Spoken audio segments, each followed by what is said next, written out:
کوئی مطلب کسی بھی وجہ سے اگر آپ کو نیند آ رہی ہے، اگر آپ گاڑی کھڑی کرنا چاہیں، آپ اپنی ٹرانسپورٹ کھڑی کر کے کچھ آرام کرنا چاہیں، کوئی چائے کافی پینا چاہیں، تو ایسی کوئی جگہ ادھر موجود نہیں ہے۔ اس کا مطلب یہ ہے کہ یہ سڑک جو ہے اس کو بناتے وقت یہ مد نظر نہیں رکھا گیا کہ ادھر انسانوں نے ٹریول کرنا ہے، ادھر جانوروں نے، بلکہ جانوروں کو بھی میرا خیال چاہیے، ریسٹ چاہیے اور یہ ساری چیزیں چاہیے، انہوں نے ٹریول نہیں کرنا۔ کہنے کا مقصد صرف ایک ہے، وہ یہ ہے جناب کہ سانحہ نوشکی جو ہے اس میں ایک بس جو ہے وہ زائرین سے بھری جا رہی ہے تافتان بارڈر کی طرف۔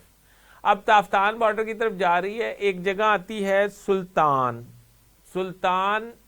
جو جگہ ہے وہ چڑھائی، مطلب ہلی ایریا، ادھر چڑھائی ہے، وہ چڑھائی کو سلطان چڑھائی کہتے ہیں۔ اس سلطان چڑھائی پہ کیا ہوا یہ میں آپ کو ابھی واپس آ کے بتاتا ہوں۔ پہلے میں آپ کو ماضی کی دو چار باتیں ایسی بتا سکوں جس سے آپ کو یہ سمجھ آ سکے کہ عوام اور ملک کی حفاظت کرنے کا معیار کیا ہوتا ہے، اور عوام اور ملک کو اگر آپ اس کے لیے خدمت کرنا چاہیں تو آپ کو کتنا سنسیئر ہونا پڑتا ہے، اور اس آپ کے ایڈمنسٹریشن جو ہے اس کا لیول کیا ہوتا ہے۔ اس میں ماضی میں چلا جاؤں گا، دور چلا جاؤں گا، جس میں ذکر کروں گا ایک شیر شاہ سوری کا۔ شیر شاہ سوری کا نام کس نے نہیں سن رکھا؟ شیر شاہ سوری وہ ہے جس نے یہ مشہور و معروف جی ٹی روڈ جو ہے اس کو تعمیر کیا تھا۔ شیر شاہ سوری نے یہ جو تقریباً یہ بات ہے آپ اندازہ لگا لیں کوئی 500 سال پہلے کی، یعنی کہ اس وقت ایڈمنسٹریشن ہو سکتی تھی اور آج نہیں ہو پا رہی اس جدید دور میں۔ اس کا مطلب یہ ہے کہ دال میں کچھ کالا ہے۔ اچھا، 500 سال پہلے جی ٹی روڈ کو تعمیر کیا گیا، اور یہ جی ٹی روڈ کو یہ نہ سمجھیں آپ کہ یہ جی ٹی روڈ جو ہے یہ مطلب کاموں کی سے راول پنڈی تک ہے، یہ وہ جی ٹی روڈ کی میں بات نہیں کر رہا۔ میں جس جی ٹی روڈ کی بات کر رہا ہوں وہ جی ٹی روڈ نہ صرف، معافی چاہتا ہوں، وہ جی ٹی روڈ نہ صرف بنگال، افغانستان، دلی، یہ ساری جگہوں پہ وہ جی ٹی روڈ جو ہے وہ فال کرتی تھی۔ یہ ایک بہت بڑی جی ٹی روڈ تھی، اور اس کو ایک تجارتی ہب بھی کہا جاتا تھا۔ اس کا مطلب یہ ہے کہ تجارتی ہب کا مطلب یہ ہے کہ مطلب اس پہ کافی ساری منڈیاں تھیں، اس پہ کاروبار تھے، اس پہ اور چیزیں تھیں۔ اس کو بنگال میں بھی یہ جاتی تھی، اس پہ قافلے آتے جاتے تھے۔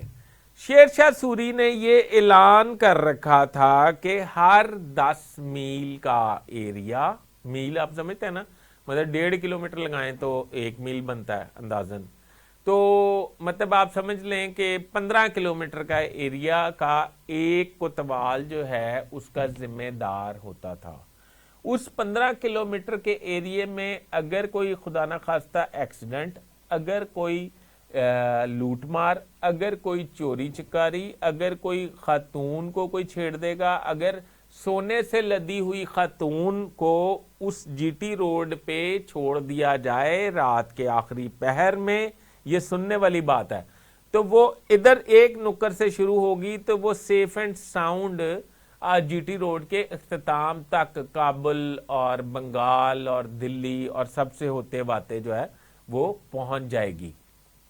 کہنے کا مقصد یہ ہے کہ وہ کیا کرائیٹیریا تھا کہ جس کی وجہ سے ادھر واردات نہیں ہوتی تھی یا ادھر ایسے مسائل نہیں ہوتے تھے۔ اس کی وجہ یہ تھی کہ شیر شاہ سوری نے یہ طے کر رکھا تھا اور یہ بتا رکھا تھا کہ اگر کسی کوتوال کے ایریا میں کوئی جرائم سرزد ہوا، کوئی قافلہ لوٹا گیا، کوئی منڈی جو ہے اس کو ڈسٹرب کیا گیا، کوئی جگہ لیا گیا، کوئی بدماشی کی گئی، کوئی ریپ ہوا، کوئی فائرنگ ہوئی، کوئی تلوار کشی ہوئی، کوئی کچھ بھی ہوا، کوئی بھی جرم ہوا، پہلے یہ سمجھ لیں، تو اس ایریے کے کوتوال کو قتل کر دیا جائے گا۔ بات سمجھ رہے ہیں؟ اب کوتوال کی جان پہ کیونکہ بنی ہوتی تھی، کوتوال جو اپنے 15 کلومیٹر کے ریڈیس کو کسی نہ کسی طرح سیکیور کرنے کے بارے میں ہی پلاننگ کرتے رہتے تھے، اور ادھر ٹریول کرنے والے مہمان، یعنی کہ ان کو مہمانوں کا درجہ دے دیا گیا تھا، ان کو کسی بھی قسم کی پریشانی نہ ہو، یہ ان کے اولین فرائض میں شامل تھا۔ اچھا، اس کے بعد یہ اس واردات کا نام و نشان ختم ہو گیا تھا، پہلے یہ سمجھیں۔ اب دوسرے علاؤدین خلجی کے دور میں آ جاتے ہیں۔ علاؤدین خلجی کا دور بھی آپ نے سن رکھا ہوگا۔ علاؤدین خلجی جو ہیں وہ بھی حکمران تھے، انہوں نے بھی بر صغیر میں بہت زیادہ حکمرانی کی۔ انہوں نے علاؤدین خلجی کے کریڈٹ پہ یہ بات ہے کہ بر صغیر اور پھر ہندوستان، پاکستان، ان سارے کانٹیننٹ یا ان ممالک میں علاؤدین خلجی کا وہ واحد نام ہے جس نے مہنگائی پر قابو پایا تھا۔ اس نے کیا یہ تھا کہ اس نے ہر چیز کا ریٹ مقرر کر دیا تھا۔ اگر اس ریٹ سے زیادہ کوئی کوئی چیز بیچنے کی کوشش کرتا تھا اور اس کے علم میں آ جاتا تھا تو اس کو وہ سزائے موت دی جاتی تھی یا میکسیمم سزا دی جاتی تھی، سزائے موت بھی دی جاتی تھی ویسے۔ تو اس لیے کوئی جرت ہی نہیں کرتا تھا ذخیرہ اندوزی کرنے کی، اوور چارجنگ کرنے کی، مہنگائی کرنے کی۔ مہنگائی پہلی دفعہ بر صغیر میں کنٹرول ہوئی تھی اور آج تک اسی کی مثال ہے، اس کے علاوہ کسی کی کوئی مثال نہیں ہے۔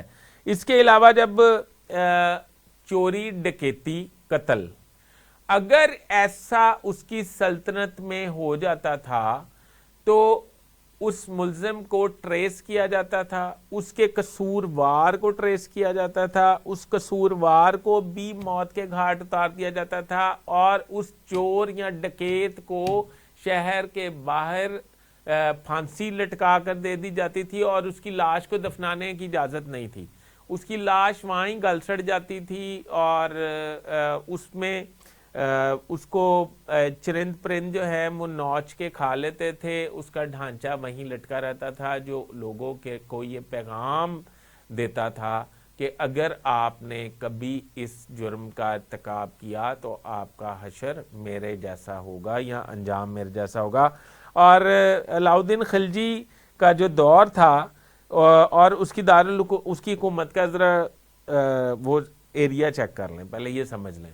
عراق کے حکمران علاؤدین خلجی تھے، ترکی پہ حکمران علاؤدین خلجی تھے، دلی پہ حکمران علاؤدین خلجی تھے، شام کا حکمران علاؤدین خلجی تھا، اور یہ پورے ممالک کو اکٹھا کیا جائے تو بہت بڑی سلطنت تھی ان کی۔ تو ان کا یہ بھی تھا کہ یہ سڑک جو ہے یہ اس پہ اگر کوئی واردات ہوگی تو آپ سمجھیں کہ میرے ساتھ واردات ہوئی ہے۔ اور یہ گورنر سسٹم ہے، گورنر جو آج کل ویلے رہتے ہیں، گورنر کو بھی معزول کر دیا جاتا تھا۔ اب دوسری بات پہ آ جاتے ہیں۔ اب تیسرے حکمران کی میں بات کرنے لگا ہوں، امیر تیمور۔ امیر تیمور جو تھا وہ بھی یعنی کہ کافی بڑی سلطنت کا مالک تھا۔ یہ بھی سڑکوں پر واردات کو بہت کنڈیم کرتے تھے، اور کنڈیم اس لیول پہ کرتے تھے کہ اگر کسی سڑک پر کوئی واردات ہو گئی تو اس کا ذمہ دار کوتوال جو ہے اس کو موت کے گھاٹ اتار دیا جاتا تھا۔ نہ کسی کے ساتھ دھوکہ دہی ہوتی تھی، نہ فراڈ ہوتا تھا، نہ کچھ ہوتا تھا۔ یہ حکمران علاؤدین خلجی اور امیر تیمور، ان کے مرنے کے 40 سال بعد تک برے صغیر میں نہ کوئی چوری ہوئی، نہ کوئی ڈکیتی ہوئی، نہ کسی نے کسی کی زمین پر قبضہ کیا، نہ کسی نے کسی کی آبرو پہ ہاتھ ڈالا، کہ اتنا ٹرانس اور ٹیرر تھا کہ 40 سال بعد تک بھی کوئی حکمران جو بھی ہو اس کے زمانے میں بھی یہ سٹیٹس کو قائم رہا تھا اور ان کا ڈر خوف موجود تھا۔ یہ ہوتی ہے حکمرانی، طرز حکمرانی، یہ ہوتا ہے سٹائل، یہ ہوتا ہے عوام کو ایڈمنسٹریٹیولی کنٹرول کرنے کا، یہ ہوتی ہے گڈ گورننس۔ اور پاکستان میں جو کچھ ہو رہا ہے وہ آپ کو پتہ ہے۔ میں پاکستان پہ اب مزید نہیں کرنا چاہتا کوئی ایسی بات، کہنے کا مقصد یہ ہے کہ یہ نوشکی کا ہم چڑھائی پہ میں آپ کو چھوڑ کے آگے گیا تھا، سلطان چڑھائی جو ہے وہاں پہ بس جب پہنچی تو آگے رکاوٹ تھی۔ رکاوٹ یہ تھی کہ 3-4 گاڑیاں کھڑی تھیں اور 10 سے 12 مسلح لوگ کھڑے تھے، تو بس رک گئی، وہ آہستہ ہو جاتی ہے تو وہ رک گئی۔ جب وہ رک گئی تو انہوں نے بس میں چڑھ کے تلاشی لینی شروع کر دی اور تمام مسافروں سے کہا کہ اپنا آئی ڈی کارڈ اور پاسپورٹ جو ہے وہ نکال کے ہمیں فراہم کر دیا جائے۔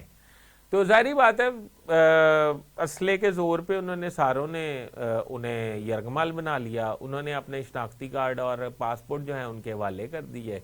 تو جب وہ نیچے لے کے گئے کافی ریسرچ کے بعد انہوں نے 9 افراد کو بس سے اترنے کا حکم دیا اور 9 افراد جو ہیں وہ بس سے اتر گئے. جب اتر گئے تو باقی بس کو انہوں نے رکاوٹیں ہٹا کے سیف پیسج دیا کہ انہوں نے کہا آپ تشریف لے جائیں. یہ وہ لوگ تھے جو زائرین تھے اور یہ ایران میں زیارتیں کرنے ایران عراق جا رہے تھے. ان کو ادھر اتار لیا گیا. جب بس وہاں سے روانہ ہوگی تو انہوں نے 15 اور جو بھی ریسورسز تھے ان پہ ٹیلی فونکلی اطلاع دی کہ ہماری بس کے ساتھ یہ واقعہ ہوا ہے اور 9 افراد کو بس سے اتار لیا گیا ہے. آدھے گھنٹے کی تگودو کے بعد وہاں پہ رینجر، وہاں پہ ایف سی، وہاں پہ ڈی سی، وہاں پہ ڈی پی او، وہاں پہ لوکل پولیس جو ہے وہ پہنچ گئی. سرچ آپریشن شروع ہو گیا. سرچ آپریشن شروع ہونے کے بعد ایک پل کے نیچے سے ان 9 بے گناہ افراد کی لاشیں پولیس اور سیکیورٹی فورسز کو مل گئیں. ان کے ماتھوں اور سینوں کو گولیوں سے چھلنی کر دیا گیا تھا. ان کا قصور یہ تھا کہ ان کا تعلق پاکستان کے سب سے بڑے صوبہ پنجاب سے تھا اور ان کے شناختی کارڈ اور پاسپورٹس پہ سے اندازہ لگایا گیا تھا کہ ان کا تعلق صوبہ پنجاب سے ہے، وہ پنجابی ہیں. یہ انہیں اس وجہ سے موت کے گھاٹ اتار دیا گیا تھا. اب آپ مجھے خود بتائیں کہ اگر کسی کو کچھ کوئی ہندو کو بھی اگر موت کے گھاٹ اتار دیا جائے تو اس کا کوئی قصور ہے کہ تم ہندو ہو تمہیں اس لیے موت کے گھاٹ اتار دیا گیا ہے؟ اگر کسی یہودی، کافر، کسی کو بھی، کیونکہ وہ جو پیدا ہوا ہے یہ اللہ کی بلیسنگ ہے ہمارے پہ کہ ہم مسلمان ہیں الحمدللہ. ہمارا اس میں کیا کریڈٹ ہے؟ یہ تو اللہ کی مہربانی ہے کہ اللہ کا شکر گزار ہیں ہم کہ انہوں نے ہمیں مسلمانوں کے گھر میں پیدا کیا تو ہم مسلمان ہیں. ہمیں اگر خدا نخواستہ کسی غیر مسلم کے گھر پیدا کر دیتا تو ہم غیر مسلم ہوتے. اس میں تو ہمارا کوئی کریڈٹ ہی نہیں ہے. میں یہ بھی سمجھتا ہوں کہ جو لوگ دوسرے مذاہب سے چھوڑ چھاڑ کے اسلام کو قبول کر لیتے ہیں، اپنا اوڑھنا بچھوڑنا بنا لیتے ہیں قرآن پاک کی روح سے یا حدیث کا مطالعہ کرنے کے بعد، حقائق پر پہنچنے کے بعد، میں یہ سمجھتا ہوں وہ ہمارے سے زیادہ پکے اور سچے مسلمان ہیں، کیونکہ انہوں نے اپنا مذہب جو ان کے گتھی میں تھا، جو ان کے جینز میں تھا، وہ چھوڑ کے انہوں نے یہ اسلام قبول کیا. تو ہم تو ہمارے پہ ویسے ہی، یعنی کہ وہ کہتے ہیں نہیں الیکشن لڑا ہے تے کتنے ووٹ پڑیں گے، کہتے ہیں وہ تے ووٹ جو ہیں 5، 10,000، 20,000 پڑ ہی جائیں گے. تو دوسرا بندہ کہتا ہے کہ وہ جو فلاں آپ کے مقابلے میں الیکشن لڑ رہا ہے وہ تو گھر سے 25,000 ووٹ لے کے نکل رہا ہے، یعنی کہ اس کی برادری ہے 25,000 ووٹ تو اس کو گھر سے پڑنا ہے. تو اس کے بعد کیلکولیشن ہونی ہے کہ اس کو 50,000 پڑتا ہے کہ 25,000 پڑتا ہے، تو اس کا مطلب آپ ہار گئے. تو ہم تو گھر سے ہی خوش قسمت ہیں کہ ہم مسلمان ہیں.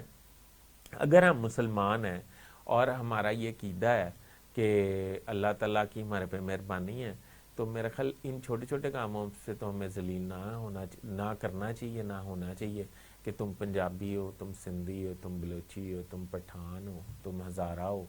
میرے خیال میں تو یہ بہت زیادتی ہے. یہ کم از کم کسی پاکستانی کا کام نہیں ہو سکتا. میں یہ سمجھتا ہوں بڑے حوصلے اور دل گردے کا کام ہے کسی بے قصور کو مارنا. میں آپ کو کبھی بتاؤں گا، میں کرائم رپورٹنگ سے میں نے اپنی جرنلزم میں ابتدائی طور پہ کام کا آغاز کیا تھا. تو جب ہم کرائم رپورٹنگ کرتے تھے تو اس وقت انکاؤنٹرز جو ہیں وہ بہت زیادہ ہوتے تھے. یہ میں بات کر رہا ہوں 95، 6، 7 کی، 8 کی. تو انکاؤنٹرز بہت زیادہ ہوتے تھے. تو میں اس وقت کرائم رپورٹنگ کرتا تھا تو میں کئی دفعہ مجھے پولیس آفیسرز جو ہیں انوائٹ کر لیتے تھے آف دی ریکارڈ کہ آپ ادھر آ جائیں اور ایک پولیس مقابلہ ہم نے کرنا ہے، تو ہم آپ کو وہ پولیس مقابلہ دکھانا چاہتے ہیں. کیونکہ ہمارا لائزن ان سے ایسا ہوتا تھا تو وہ کئی ٹرسٹ کر لیتے تھے تو بلا لیتے تھے. جب وہ بلا لیتے تھے، جب ہم پہنچتے تھے تو وہ ویرانے میں ملزم کو لے کے آتے تھے ہتھکڑیوں سے جکڑے ہوئے, تو پھر پوری فیلڈنگ لگا لیتے تھے, آگے تک پولیس والے کھڑے ہو جاتے تھے اسلحہ لے کے, اور اس کی ہتھکڑیاں کھول کے کہتے چلو اب تم آزاد ہو, تم بھاگ جاؤ. تو وہ انہیں بتاتا تھا کہ مجھے معاف کر دیں, وہ واسطے دیتا تھا, وہ ترلے کرتا تھا, وہ منتیں کرتا تھا, وہ ماؤں بہنوں کے اپنی ان کی, وہ آپ سرکار صلی اللہ علیہ وسلم دنیا کی جو سب سے ہمارے لیے رول ماڈل ہیں, جو آخری نبی ہیں, جن کی ہم امت ہیں, جس کی وجہ سے ہم دنیا میں رہ رہے ہیں اور خوش ہیں الحمدللہ کہ ہم ان کی امت میں سے ہیں, ان کے واسطے دیتا تھا, اللہ رسول کے واسطے دیتا تھا. اور جو اس کو مارنے کے لیے لائے ہوتے تھے وہ انہیں بڑے آرام سے ہینڈل کرتے تھے اور کہتے تھے کہ آپ جائیں. تو میں ان پولیس انسپیکٹرز کے نام بھی بتاؤں گا جو یہ انکاؤنٹرز کرتے تھے, اور میں انہیں بڑا اپریشیٹ کرتا تھا اس بات پہ کہ اگر کوئی کراس فائرنگ میں کوئی مارا جائے تو شاید اس میں کوئی اتنی کوئی دیدہ دلیری والی بات نہیں ہے. جب بندہ جکڑا ہو اور آپ کی کسٹڈی میں ہو اور اس کو پتہ ہو کہ آپ نے اس کو مار دینا ہے, تو وہ کیسے آپ کو واسطے دے گا, کتنی آپ کی منتیں کرے گا, کتنا روئے گا, کتنا سر پٹائے گا, بچوں کا واسطہ دے گا, اللہ کا واسطہ دے گا, رسول کا واسطہ دے گا, اور آپ کو ہر ممکن کوشش کرے گا کہ آپ اس اقدام سے باز رہ سکیں. مگر ظاہری بات ہے انہوں نے فیصلہ کیا ہوا ہے, وہ جیسے ان کے امیڈیٹ باسز نے فیصلہ کیا تھا. میں آپ کو کسی دن یہ پوری سٹوری سناؤں گا. تو میں یہ سمجھتا تھا جو اس طرح کر سکتا ہے نا وہ بہت دلیر ہے, یعنی کہ اس کی دلیری کا لیول یہ ہے کہ وہ انکاؤنٹرز کر سکتا ہے. تو یہ جنہوں نے 9 لوگوں کو مارا ہے نا, وہ جو جرائم پیشہ لوگ ہیں جن کو انکاؤنٹرز کیا جاتا تھا, انکاؤنٹر جن کا کیا جاتا تھا, ان کے تو شاید کچھ جرم ہوں گے, کچھ ڈال دیے جاتے ہوں گے, کچھ ہوں گے. ان لوگوں کا تو جرم ہی کوئی نہیں تھا, یہ تو معصوم تھے, انوسینٹ تھے, یہ تو اپنی عبادات کرنے جا رہے تھے, یہ تو ایران عراق میں زیارتیں کرنے جا رہے تھے, ایک نیک مقصد کے لیے جا رہے تھے. تو ان کو کیوں موت کے گھاٹ اتار دیا گیا؟ اور جنہوں نے ان کے سینے اور ماتھوں میں گولیاں ماری وہ کم از کم انسان تو نہیں ہو سکتے نا. یہ اگر میرے خیال میرا اختلاف ہوگا اگر یہ کہے گا, اگر کوئی یہ کہے گا وہ انسان ہے, پاکستانی ہونے کا تو تصور میں نہیں کر سکتا کہ وہ پاکستانی ہے, انسان وہ نہیں ہو سکتے, تو پاکستانی ہونے کا تو تصور نہیں ہے. اب دوسری بات میں آپ کو بتاتا ہوں کہ عید سے قبل وزیر اعلیٰ پنجاب اور وزیر اعظم پاکستان, سابق وزیر اعظم پاکستان میاں نواز شریف صاحب نے ایک فہرست تیار کی تھی جس میں بیوروکریسی کے اعلیٰ سطحی تبادلے جو ہیں وہ پلان کیے تھے, جس میں انہوں نے سینئر آفیسرز کے انٹرویوز بھی کیے تھے, کس کو چیف سیکرٹری لگایا جانا چاہیے, یا کس کو آئی جی پنجاب لگایا جانا چاہیے, کس کو ایڈیشنل آئی جی جنوبی پنجاب لگایا جانا چاہیے, کس کو آر پی او لگانا چاہیے, کس کو کمشنر لگانا چاہیے. یہ انہوں نے تمام کام ہوم ورک کمپلیٹ کر لیا تھا. ان کا یہ خیال تھا عید کے فوراً بعد اس پہ ہم آرڈر کر کے نوٹیفیکیشن جاری کروا دیں گے. تو وزیر اعظم پاکستان میاں شہباز شریف صاحب کو اس فرشتے تیار کرنے کے بعد اعتماد میں لے لیا گیا تھا. اعتماد میں لینے کے بعد یہ طے ہوا تھا کہ عید کے بعد یہ کیا جائے گا. اس دوران عید پہ بھاول نگر والا ایک بڑا ہی حساس واقعہ ہو گیا جس میں مسلح افواج اور پنجاب پولیس کے درمیان آپس میں کافی میں سمجھتا ہوں کہ برا واقعہ پیش آیا, ایک مطلب جو مار پیٹ ہوئی اور جس طرح بھی ہوا. تو عید پہ مریم نواز صاحبہ کو ایک پیغام موصول ہوا جس میں انہیں کہا گیا کہ آپ نے ابھی ٹرانسفر پوسٹنگز نہیں کرنی, ابھی ان آفیسرز کو ٹائم دیا جائے تاکہ ضمنی الیکشن ہونے ہیں, یہ الیکشن گراؤنڈز کو سمجھتے ہیں, تو ان کو ٹائم دیا جائے. تو اس کے بعد یہ ہوا کہ جب یہ واقعہ ہو گیا تو مریم نواز صاحبہ نے اپنے والد صاحب سے مشورہ کیا. انہوں نے کہا جی فیس سیونگ پنجاب کی صرف اس طرح ہی بچتی ہے, یعنی کہ ایک ہی طریقہ ہے بچنے کا کہ I G R P O Bahawalpur, additional I G جنوبی Punjab, D P O Bahawalnagar, ان 3 سے 4 آفیسرز کی قربانی دے دی جائے اور پنجاب حکومت یہ بیانیہ جاری کر دے کہ ان آفیسرز نے اس واقعے کو مس ہینڈل کیا اور یہ قصوروار ہیں, اس وجہ سے ان کو تبدیل کر دیا گیا ہے. تو ان کو جس طرح کہ میں نے آپ کو پہلے بھی بتایا تھا کہ آستانہ عالیہ سے ایک کال وصول ہو گئی. کال وصول یہ ہوئی کہ ابھی نہ آئی جی کو بدلا جائے گا نہ چیف سیکرٹری کو بدلا جائے گا. تو پھر میں نے آپ کو پہلے بھی بتایا کہ پھر آستانہ عالیہ سے جب کال آ گئی تو پھر تو اب مجبوری ہے, اب تو بدلا نہیں جا سکتا انہیں. اب آئی جی اور چیف سیکرٹری جو ہیں وہ بچ گئے ہیں. مریم نواز صاحبہ اور نواز شریف صاحب شدید اضطراب کا شکار ہیں اور اگلی حکمت عملی سوچ رہے ہیں. کہنے کا مقصد یہ ہے کہ اس دفعہ تو آئی جی اور چیف سیکرٹری بچ گئے ہیں اپنی مطلب طاقت کی وجہ سے یا اپنے روحانی پیشوا کی وجہ سے. تو اگلی دیکھتے ہیں موو کیا کھیلتے ہیں وزیر اعلیٰ پنجاب اور وزیر میاں نواز شریف صاحب. شہباز شریف صاحب نے بھی ان کے حق میں دلیلیں دی ہیں, چیف سیکرٹری اور آئی جی کے حق میں دلیلیں دی ہیں, کیونکہ وہ بھی روحانی پیشوا کے مرید خاص میں سے ہیں, آپ کو پتہ ہی ہے. تو کہنے کا مقصد یہ ہے کہ میرے کوڈ ورڈ کو ذرا زیادہ سمجھ لیا کریں. کرتا تو میں کلیئر بات ہی ہوں, پر میں کوشش کرتا ہوں کہ مطلب آپ تک میری بات حرف بحرف پہنچ جائے.